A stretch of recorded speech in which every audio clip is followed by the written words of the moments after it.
Þá höldum við áfram umfjöllun bækur. Daginn ræddi ég við leikstjóran Ágúst Guðmundsson fyrstu nóvelu hans sem nýkomin út. Og í dag verður rætt við leikara og leikstjóra sem hefur gefið út nýja skáldsögu. Þá fyrstu. Hún heitir Sálna safnarinn og sem sagt gestur dagsins í bókmenntaspjalli Samstöðarinnar í dag Þór Tuliniusson. Vertu velkominn. Blessaður. Það ekki Tuliniusson. Nei, sagði ég það? Ég veit það ekki. Það Tulinius. Jú, ég hef sannlega sagt það. Já. Ég biðst afsökunar á því. Ég ætlaði ekki að gera það. Ég var að hugsa, mundu hvað kemur næst og þá það stundu þekkjur þetta hérna úr leikhúsinu að maður einbytta sér svo mikið af því sem á að gerast næst. Já. Þetta alveg rólegur, þetta fólk. Ég meina þessi ættanöfn, sko. Þetta að þvælast fyrir fólki hérna, sko. Já. Þó þetta sé svona gamal gróið, sko, en hérna, það til dæmis sett skilur. Já. En þetta í rauninni skrifa bara Tulinius, skilur. Já. Ég var svo heppinn að ég held hún hafi heiti Berglind Tulinius, bekkjarsystir mín frá Akureyri, sko, þannig að ég lærði snemma að skrifa þetta ættarnafn. Já, einmitt.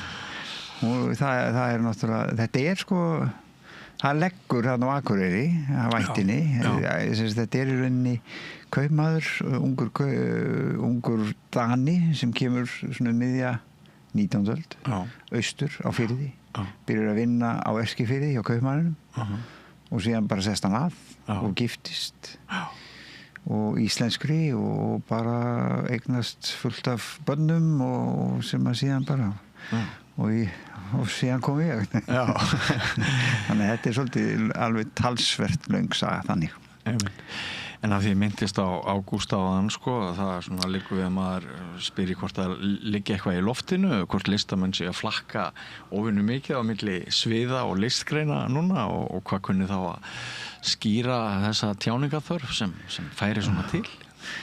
Já, sko, þetta náttúrulega, þetta tengist allt, sko. Leikhúsið og kvikmyndin náttúrulega þetta svo víðfemt og við erum í samskiptum við svo marga listamenn og Ágúst náttúrulega hefur alltaf skrifað handrit og það sama hérna, sko, í rauninni að sem leikstjóri þá maður að gera leikgerðir og þá þarf maður að skrifa og þetta einhvern veginn maður þvælist yfir í milli þessara listgreina svolítið, sko. Já, og þá dettur mér í hug, sko, hvort þið finnist auðveldara að skrifa samtöl með liti til reynslu þinnar sem handritahöfundar í leikhúsi þegar þú setur sama bók eins og þessa heldur en kannski hitt? Já, ég veit það nú ekki, sko. Kannski á ég ekkert erfitt með að skrifa samtöl en hérna það ekki, það náttúrulega talsvert samtöl í þessu en þetta samt ekki leikrit. Nei, þetta ekki leikrit. Ég búin að kíkja á þessa bók, Sálna safnarinn, skáldsaga og mér líst vel á það sem ég búin að lesa, ég get alveg sagt það bara með mjög góðri samvisku. Stundum nú ágætt bara fyrir lesendur að kíkja aðeins í hérna textan á bakkinu. Hinn ungi séra Ebenezer fljótur að vinna hug og hjörtu samstarfsfólks og safnaðar í kirkjunni. Hann virðist búið yfir töfrum með nærveru sinni, einni saman leysir hann langvinnar deilur milli manna, frelsar fólk frá sálar angist og stöðvar ofbeldismenn í vígaham. En hvað býr á bakvið rólegt og hreinlynt viðmótið? Þetta saga mann sem á í stríði við sinn eigin skugga. Varstu lengi að berja saman þennan baksíðutexta? Nei, þetta svo kasta svolítið á milli svona útgefanda á mín en þetta tók nú ekki langan tíma, Nei. En það maður svona kannski að hugsa að svona kýtla fólk. Já. En samtímis að segja ekki of mikið. Skuggi pressins. Já, skuggi pressins, já. Já, það eru skuggahliðar á þeim líka, sko. Jú. Ég, sko, í blábyrjun, ég get talað um það, ég vil nú ekki vera að skemma fyrir lesendum upplifunina, þannig að við verum að passa okkur á því að segja ekki allt. En hérna í blábyrjun þá svona varparðu fram þeim aðstæðum að það eru hjón sem eru að spája skilja og þau ræða með opinskáum hætti, með vandamál og svona getum við byrja á því að sko byrjun bókarinnar einhvers konar fæðing á hugmyndinni eða verður svo byrjun bókarinnar afleitt eftir að þú færið hugmynd eitthvað eða hvernig? Já, sko, ég fór í meistaranámi í ritlist í Háskóla Íslands 2011 og það var náttúrulega, ég mæla alveg með því fyrir fólk að gera það. Ég hef tekið kúrsa þar líka. Já. Þetta alveg stórkostlega skemmtilegt og alls konar æfingar sem maður sem maður fær að spreita sig á og í svona flæðiskrif og þeir kennararnir gefa manni eitthvað svona til að ganga út frá og í einhverju af þessum æfingum þá kemur þessi prestur bara, hann kom til þín. Já, hann kom hann bara bankaði upp á og ég var svona þessi prestur sem einhvern veginn hefur einhvern töframátt sko og karisma. Já, þetta öðruvísi en karisma. Ég tek svolítið svona eina hugmynd svolítið langt. Hann hefur svolítið svona ofurkraft sko. Bara í augunum eða eitthvað sko. Og hann einhvern veginn afvopnar eða opnar fólk svolítið eins og skel sko. Og og þetta er svona, þetta virkar alltaf. Hann getur alltaf beitt þessu og ég tek svolítið svona einhverja hugmynd og fer svolítið langt með hana. Ég hef stundum verið að leyft mér að bera þetta saman við náttúrulega eitt meistaraverk eða þegar ég var efins þetta sko, þetta svolítið svona töfraraunsæi þá þegar ég var að efast þetta þá hugsaði ég bók sem heitir Ilmurinn eftir Patrik Suskind sem var algjört meistaraverk og það sem hann gerir svolítið svipað sko, það saga svona einstakling sem hefur töfrakraft sko. Hann hefur líknæmi á við hund sko. og nýtir sér það og verður síðan svona ilmvatnsframleiðandi og og maður þarf að kaupa þetta, maður þarf að kaupa eitthvað, en ef maður kaupi það þá er þetta alveg spennandi sko. Og sem náttúrulega ilmurinn var og ég svolítið treysti því að þetta svipað með prestin, hann fær einhvern hæfileika sem hann fær fyrir slysni í rauninni út af erfiðri æsku svona, hann verður fyrir áföllum í æsku og fyrir að stama og það mikið og hann alinn upp í svona litlu sveitarsamfélag, litlu sjávarþorpi út á landi og við erum að tala sko á 8. eða 9. áratugnum eitthvað svoleiðis sko þegar það var ekki búið að finna upp orðið einelti það var bara þótti heilbrigt að stríða og stríðnin var grimm og honum náttúrulega miskunnarlaust strítt þegar hann byrjar að stama kallaður Ebbi aftur eitthvað svona og þá fer hann að verja sig með þessu vopni sko og nær tökumhóli þetta svolítið sko kannski ég veit ekki af hverju þessi prestur kom til mín en mér hefur alltaf þótt sko prestastéttin svolítið áhugaverð það svolítið áhugavert fyrirbæri að vera kannski eitthvað svona aðeins nær fullkomnuninni heldur en hinir skilur eitthvað aðeins nær Guði eitthvað aðeins hreinni eitthvað aðeins betri fattaru sem ábyggilega getur verið erfitt þung kápa að bera já, þung hempa að bera og og mér hefur alltaf fundist þetta svolítið áhugaverð af því þetta er valdastaða prestastaðan er valdastaða og þess vegna ég að tala þennan skugga skilur við þetta þessi einstaklingur sem er náttúrulega bara í baráttu við hið góða og hið illa í sjálfum sér þessi glíma sko og hann að reyna en honum gefið vald og það bara sú pæling líka sko, ef þið eru gefið vald Hvernig fyrir með það? Það er svo freistandi að nota það sko skilurðu að því við erum svo breysk mann er eftir í galdraloftur núna já, einmitt það er svipað þegar og Fást náttúrulega skilurðu en þeir náttúrulega gera þarna Fást gerir náttúrulega samning sko og það er stóra fórnin hans sko þessi í rauninni hann gerir ekkert samning sko, hann er bara með einhverja náðagáfu og sko svo notar svo freistast til að nota þetta meir þangað til þú brennir þig sko, þangað til þú bara flýgur inn í logan sem hann lendir í líka og þá ætlar hann ekki að gera þetta aftur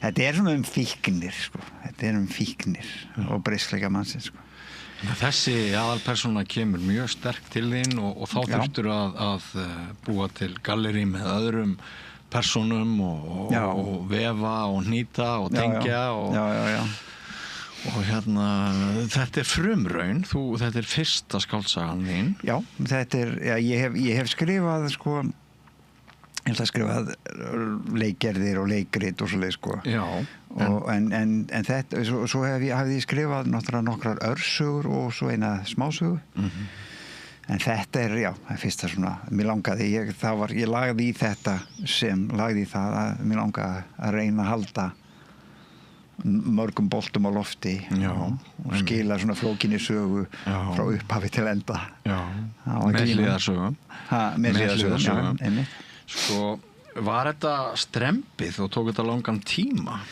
Já, það gerði það. Ég byrjaði á þessu í náminu, sko. Alveg fyrir, við erum að tala sko fyrir 13 eða 14 árum síðan, sko. 2011 var, sagði það ekki? Já, ég byrjaði á þessu 12-13 og þá, ég meina, var ég nokkra mánuði, skilur bara í þessu og var á landsbókasafninu eða háskólabókasafninu og og bara þurfti að skila og var gott að hafa svona eins og maður segir dauðalínu, deadline og þurfti bara að skila þess af mér og síðan var þetta bara hún í skúffu lengi og og því að ég var eins og ég hef stundum sagt sko, ég sá alltaf fyrir mér þennan eina sem myndi ekki líka bókin þannig að þá fór bara aftur hún í skúffu en svo var ákvað ég bara hugsa þennan eina sem kannski hugsanlega hefði gaman að henni En kom hugmyndin upphaflega til þín sem skáldsaga eða bók eða varstu líka spá í hvernig geti ég gert leikrit úr þessu?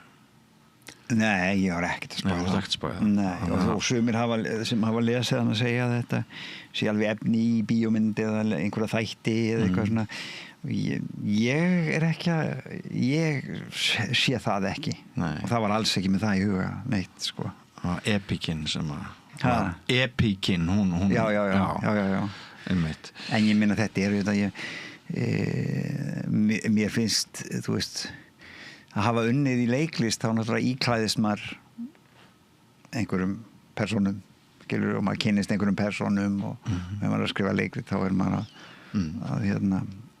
þarf einhvern veginn að fara inn í hugarheim einhvers annars sko og þetta er kannski svolítið svipað maður það náttúrulega að fara inn í hugarheim þessa prest sko og sjá svona hvert það leiðir en sko þetta tók þetta tíma hjá mér en ég finn ekki fyrir því þetta er ekki eins og af því að sko eftir að hafa farið þarna í meistaranámi þá þetta er bara mitt hobby eins og ég segir sko sumir fara í golf og ég finn ekki tíma að líða þegar ég er að skrifa sko mér finnst það svo gaman ferðalagi er svo skemmtilegt sko og í rauninni þegar ég hætti einmitt að hugsa skilur endapunktin eða hvað öðrum myndi finnast þetta þegar ég bara hætti bara að hugsa það á nýtt bara ferðalangsins þá fór þetta að ganga sko. Ég var alltaf svo mikið ná að vita hvernig fólk vinnur Hefurðu verið með fasta rútínu þegar þú ákvaðst að klára þessa bók? Varstu þá með fasta rútínu yfir daginn eða skrifaður tilfallandi meir helgar en á daginn, nýttur morgnana eða kvöldin eða? Ég veit að ég sumir geta skrifa bara einhverja 2 tíma á dag Ég þarf eiginlega að skapa mér aðstæður Ég þarf eiginlega og ég reyni þegar ég hef skrifað eitthvað þá hef ég kannski sótt að vera einhvers staðar skilur svona residency eða sótt bara Davíðshús fyrir norðan til dæmis eða eitthvað leys og fæ það í 2 vikur og þá er ég bara undirbúið mig undir það og svo nýti ég þann tíma og verð að nýta þann tíma vertíðar blómi smá ég þarf svolítið þarf að hafa svona skilapunkt og markmið og líka til dæmis að sækja styrki þegar maður sækir eins og til þess að setja upp leikrit eða eitthvað sem ég er að skrifa að þá þegar maður þarf að sækja þá þarf maður bara að gjöra svo vel að klára hugmyndina þannig hef ég fungerað en já, ég er ekki þar að ég geta unni bara milli 6 og 8 á morgnana mér finnst það kannski einhver tímann, ég veit það ekki já, því sumir geta það Það er eitt sem ég tek eftir við form bókarinnar að þegar kemur að kaflaskilum þá ertu með staðarheiti og dagsetningar en þú lætur það duga og þetta er svolítið sérstakt, þetta er ekki einstakt maður hefur séð þetta áður en þetta er sjaldgæfur en ella að hve miklu leyti er þetta úthugsað stílbragð hjá þér og hvers vegna hefur þetta svona? Þetta eru alltaf bókin skiptist í einhverja 70 kafla eitthvað cirka og það er annars vegar alltaf kafli prest í nútímanum í nútíma og svo kemur næsti kafli það er svona dagbókarfærsla og það er minningarbók bók æsku minningar og það er sá sem er að skrifa það er greinilega á ferðalagi Evrópu eða þegar hann byrjar á Íslandi og svo fer hann eitthvað að þvælast Evrópu og það skýrir sig bara þetta er einstaklingur sem er að er að vinna í sér sem er að skrifa þessa dagbók maður aldrei í huga það er kannski fyrsti hluti, annar hluti, þriði hluti og svo að kalla kaflana einhverjum heitum undirkafla og annað Nei. Svolítið þangað Mér langaði svolítið að vera með og það hafa aðrir gert þetta að vera til skiptis einhvern veginn svona með 2 sögur en sem að kallast á og skilja alltaf við þessa sögu og svo þetta fara að lesa þessa og þannig skilja við hana þannig að fólk hlakki til að fara í næsta kafla þar en þetta er náttúrulega sami einstaklingur maður fljótur að komast að því en 2 ólíkir tímar alltaf 2 ólíkir tímar Hvað þú segir að hann hafi komið til þín þessi prestur mér finnst þið kannski ekki alveg hafa fengið út úr þér hvað knúði þig áfram þú ert búin að setja rosalega mikla vinnu í þetta verk hvað er það sem keyrir mann áfram allt til enda? Ég þurfti að útskrifast úr meistarannám Já, þú þurftir að gera það Þannig lauk ég ferlinu En af hverju þessi hugmyndin ekki einhver önnur? Er þetta eitthvað eins og ég segi, það er bara eitthvað ég veit ekki alveg ég held að það búi sögur í öllum það búi einhverja svona ég veit ekki af hverju þessi saga þessi prestur kom til mín ég meina þetta er náttúrulega svolítið svona meðvirkni líka þetta eru einhverju hlutir sem að ég er einhvern veginn að velta fyrir mér í lífinu og þá bara birtist það í einhverju svona formi og svo var ég bara einhvern veginn hugfangin á honum og ég þurfti einhvern veginn að skilja hann og þannig keyrði Ég kann einhvern veginn ekki að lýsa þessu. Ég er svolítið gaman að því, sko, að eins og ég segi, sko, að ég held að sögur búi öllum og ef þú skapar þær réttu aðstæður og æfir þig, þá geta allir orðið skrifað, sko. Já. Ég held að geta allir formað einhverja mjög mikilvæga sögur fyrir þá og ég er svolítið gaman að því, sko, stundum er sagt að, sko, að sögur fljúi sko. Þú veist, og það sögur sem eru í loftinu. Já. Þú veist, það er eitthvað í loftinu. Það er mjög oft sem að fólk er að skapa sama hlutin á mismunandi stöðum í heiminum á sama tíma. Af því að það er einhvern veginn tíðarandinn kallar á það eða eitthvað kallar á það. Erum við að tala zeitgeist? Þetta eitthvað svoleiðis? Já, það ekki eitthvað svoleiðis, já. Zeitgeist, já. Það er tíma... Geist, hvað þýðir geist? Andi eða eitthvað tími, tíðarandinn, já. Og líka þetta að svolítið gaman að einhver svona vangaveltu að, sko, að sögur eru þarna og það þurfa að finna sér farveg og ef einhver er tilbúin að vera einhvern veginn miðillinn, sko. Ég kann einhvern veginn ekkert að útskýra þetta með. Ég get ekki sagt frá því hvernig þetta gerðist, sko. Ég bara hafði verið gaman að þessu. Stundum var maður strand. Það er það sem maður læri líka náttúrulega í meistaranámi í ritlist, sko. Það er alls konar svona tricks til alls konar svona leiðir til þess að lenda ekki í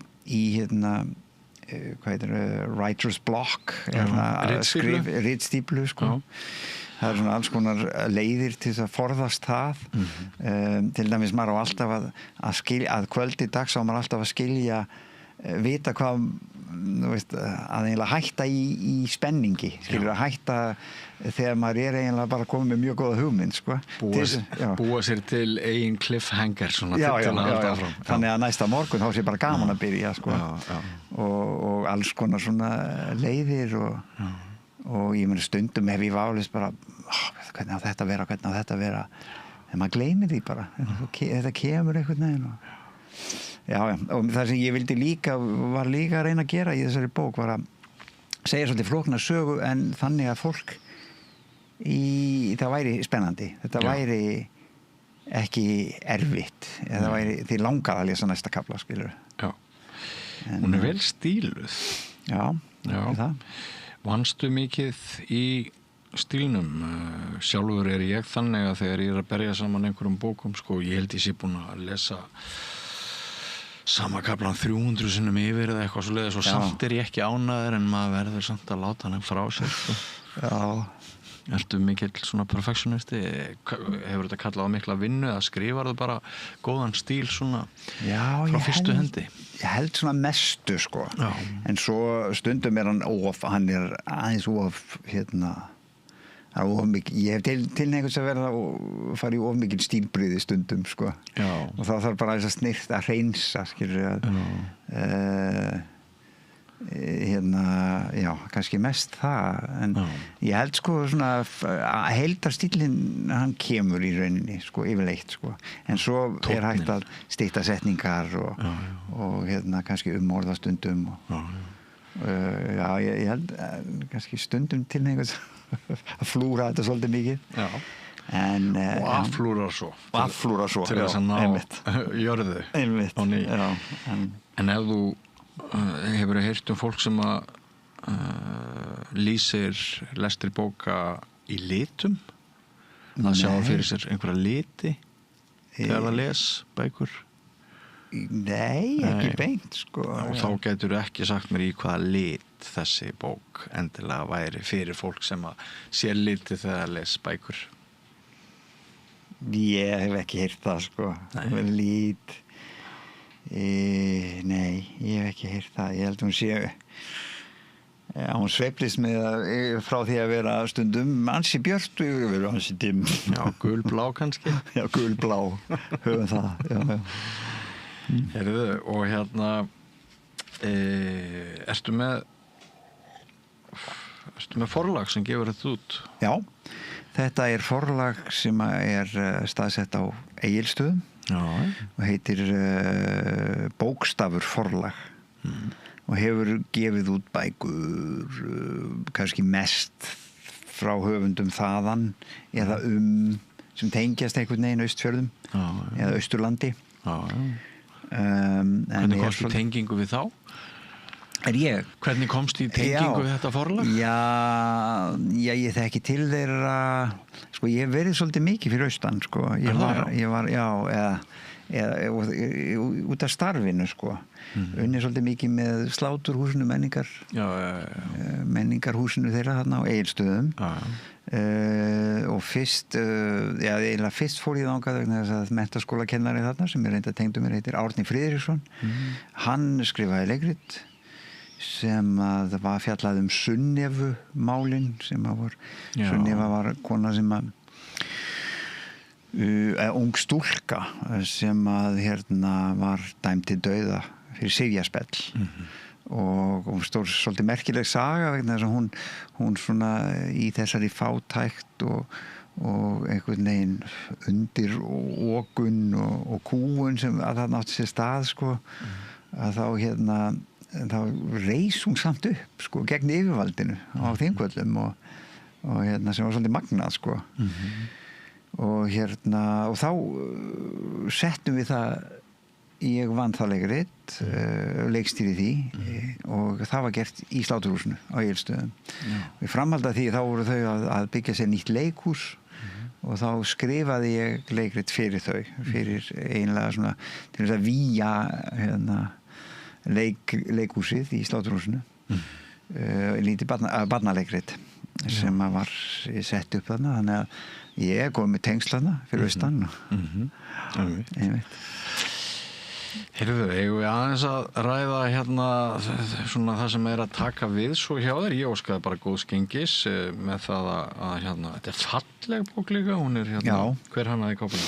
Hann heitir Ragnar Helgi Ólafsson, hann er hefur verið verðlaunaður sko, hann hefur átt margar vellukkaðar kápur, bókakápur í gegnum tíðina og mikil svona eins og hann segir sjálfur svona bókmennta nörd sko. Já. Og það er þægilegt að taka bókina í sér í hönd hún tekur vel á móti manni það skiptir máli sko. Það er gott en þú ert ekkert að þú situr ekki við höndum það er eitthvað í bígerð hjá þér svo tengt leikhúsinu eða leikritun ég er að æfa leikrit núna í dag sem að verður frumsýnt í Tjarnarbíó 8. janúar og sem ég skrifaði líka og sótti einmitt sóttum styrk þannig ég var að klára leikrið og við hlutum styrk fyrir það leikhópur sem heitir Svipir og og það við erum að setja það upp núna og byrjuð að æfa og ég semst er að leiki því og þannig að þetta er svona af því að maður er að flytja norður þá er þetta svolítið svanasöngur minn á sviði í Reykjavík en Svanasöngur á reykvísku sviði? 8. janúar segja það, mér langaði að bregða aðeins á leik áður maður færi norður Og hvað er þetta fjallum? Þetta heitir Bústaðurinn og er hjón svona, sem er á mínu reki eitthvað 60 í kringum 60 aldrin og hún er eitthvað nokkuð yngri en hann sem eru með sumarbústað sem þau eru águlega stolt af og svona þeirra himnaríki og námu þarna land og þetta eru miklir svona Íslendingar eða hann aðalega Íslendingur og þetta er eiginlega leikrit það hvernig á ekki bregðast við fjölbreytileikanum sem er í gangi á Íslandi í dag í samfélagi sem hefur breyst mjög hratt sko. Það er alltaf búið að breyta það gífurlega hratt ég held að það hefur verið 2000 hafi verið svona 6-7% innflytjendur og núna erum við hvað í 19% þannig að það búið að gerast alveg gífurlega hratt og eiginlega svona má segja að ég man eftir því einhvern tíma var ég á N1 shoppunni á Kirkjubæjarklaustri við Þjóðveginn og var þar sjálfur eitthvað að dúlla og þá kemur einhver svona kall svona svipum aldur og ég 60 segjum og stoppaði þarna bara til þess að fá sér pilsu og kók skilur eða kaffi eða eitthvað og ég man bara og þetta við erum að tala þetta er svona 2006 eða eitthvað leys 2007 og ég man bara hvað honum brá þegar hann uppgötvaði það að það var enginn í afgreiðslunni sem talaði íslensku. Já. Hann bara eiginlega hálf misti, hann var bara svo miður sín. Já. Hann bara og frussaði svolítið bara, af hverju hans persónulegi paradísar missir. Já, þetta var bara svo erfitt fyrir hann, sko. Og þannig að hann, já, ég meina kannski kunni hann ekki ensku. Nei. Sjálfur. Það er málið. Og þetta hefur gerst mjög ég meina þetta að á veitingastöðum, þetta bara 2005-06 sem að allt í einu bara þjónninn talaði ekki íslensku, skilurðu. Já. Eitthvað svoleiðis, skilurðu, og nú þetta bara orðið daglegt brauð. Já. Og þetta náttúrulega bara breytt veröld. Já. Og manni má finnast ýmislegt það, en þetta mann sem ekki að handla þetta. Nei. Og þetta svona gráklettið. Já, gráklettið. Já, við kallum þetta íslenskan fáránleik. Þetta íslensku fáránleikur. Já. Og svolítið svona, já, bara svo maður sé sko heiðarlegur og ærilegur, sko, þá þetta alveg innblásið af absúrt leikursinu. Ok. Bæði þessum fyndnari, sko, eins og ég kannski Dario Fó, hann svona aðeins þar og svo Pinter. Já. Og alveg tvímælalaust eiginlega, já, viðurkenni það fúslega. Hefur við getað sótt þér einhvern innblástur í þetta verk í Miðflokknum? Já, ég veit ekki alveg hvað skal segja. En það hálsi eftir að hafa spurt þessara spurningar. Já, ég held að okkar maður gæti nú verið svona saldið, hvað maður að segja, sammála þeim á köflum í það minnsta, sko. Já. Þegar maðurinn í leikritinu, sko. Já. Já, þetta erfitt fyrir hann, sko. Og svo þetta líka náttúrulega bara allt, bara að get ekki sætt við breytingar. Já. Þeir eru líka alveg bara hann í baráttu heilar í baráttu við lúpínuna. Já. Sem að vaða inn á lóðina, sko. Já. Birki blettin hans og svo það lúsmíð og moskítóið og þetta alveg bara gamla góða Ísland. Hvað ertu, sko? Heldur hún að skrifa moskítófluguna inn í þetta? Já, eitthvað aðeins. Eitthvað pínu? Já. Þannig að textin á hreyfingu alveg fram á hann á hreyfingu, já, þetta alveg fullmótað, en það ekkert mál að bæta inn svona. En eins og ég segi, þetta svona sem segja spegill, kannski aðeins yfir í spé, en ekki bara spegill. Nei. Og hitt líka alveg bara mjög gild pæling. Það það sem ég leiði mér að kalla paradísarmissi áðan. Já. Að sko, þetta ekkert grín. Nei. Fyrir aldrað fólk sem ekki talar annað tungumál en íslensku. Já. Ég tók einu sinni viðtal við Roskin Hjón sem hefði ekið hringinn í kringu landið og hefði alltaf gert það og hefði vanist því að gista á hótelum og hitta Íslendinga, og þau voru bara algjörlega búin að tína Íslandi vegna þess að það var búið að fylla öll hótelin af erlendu starfsfólki og þau voru bara tínd. Já. Þetta snúið og þess vegna náttúrulega dagur íslenskrar tungu var í gær og það þarf bara svo miklu meira, við erum svo léleg í aðhaldinu því það voru við lög, sko, þetta var tiltölulega skýrt að þú þarft að flytja og vinna þú þarft að læra íslensku og það alveg skýrt þetta fara á nátt, en svo bara svo mikið að gera og hjóla atvinnulífsins, það bara mig ekkert verið að því að býða til því að þau fara eitthvað að læra íslensku En þú nefndir að þú værir að flytja norður til Akureyrar. Hvers vegna? Já, sko konan mín að norðan, sko. Hún úr Eyjafjarðarsveitinni, bæ sem heitir Brekka í Öngulsstaða hreppi, sveit, þetta heitir Eyjafjarðarsveit í dag. Nefnum nú konuna svo Já, hún heitir Elisabeth Katrín Friðriksdóttir. Elisabeth Katrín Friðriksdóttir. Og hún mikill bóndi í sér og alltaf mjög tengd áttugum sínum og jörðinni þarna og búskapnum og Sveita Rómans. Já, þetta bara stór hluti af henni. Hún elskar sveitina og elskar sauðféð og að vinna í þessu, í búskapnum. Og hún fer alltaf í sauðburð og í göngur og svo framvegis sko. Hennar hjarta þarna svolítið. Það nú ein ástæðan og svo hitt að maður eiginlega bara svolítið þreyttur. Reykjavík ég nú bara eins og kallinn í leikritinu. Ég kann ekki við þessar miklu breytingar sem eiga sér stað sko. Mér finnst Reykjavík ekki vera mín Reykjavík lengur hellingur útlandu fólki ég meina maður bara fyrir 20 ára fór maður niður í bæ og maður var alltaf að heilsa fólki sem maður þekkti Nú þekkir engan Nei, nú þekki engan niður í bæ sko. Og þetta er náttúrulega bær túrismans sko.